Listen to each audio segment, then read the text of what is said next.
Hi, my name is Amrita Mahesh, and I live in Covina, and I'm going to tell you a story about how I got my kidney transplant. I received the kidney from a young gentleman named Luke I met in February. We went on one date, and even less than a week later, he offered to give me his kidney. He found out about my situation. I have lupus. I was diagnosed with lupus when I was 13, and just a few years ago I was told I would be needing a kidney transplant. And he went out, he got his blood tested, was a B positive, my blood type, and told me if I wanted his kidney, just ask. It's there whenever you want it. Call me when you want it, just let me know.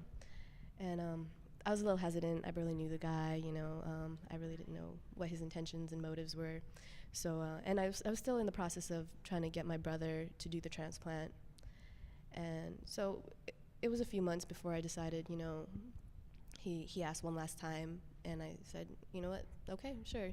If you really, really want to do it, you can give me a kidney if you really want to. I'm not So I gave him all the donor information. Like, he filled it out. He went to UCLA, got all the blood workup done, and 3 days later he got into a motorcycle accident. And they called me because I was his only contact, but they couldn't tell me what was wrong with him. Like, all they could say was he was in an accident. Because I wasn't family, they couldn't release information like that. So I was like, okay, hopefully everything's okay. I'll go visit him when I have time, because I was going to classes, and I knew the visiting hours ended by the time I got off classes, so I figured I'd go on a Friday. And I got a call the following Thursday that there was a match for me at UCLA, and I didn't think it was Luke's because they had told me it was damaged.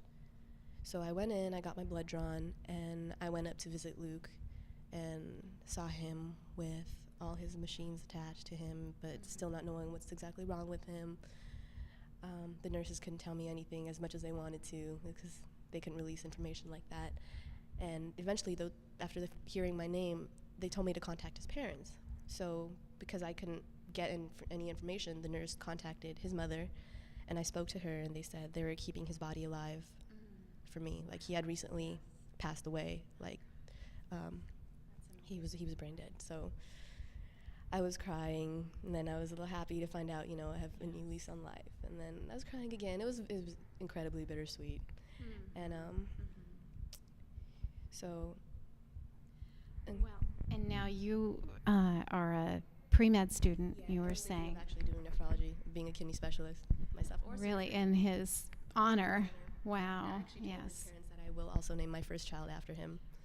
Wow. So, just whatever. tribute I Yes, can. yes. How can I repay Much more you that can be this from beautiful Have gift? his legacy live on through my kid for like the next several decades, Yes, yes. So, Wow. Well, thank you so much for sharing this amazing story with us today. my pleasure.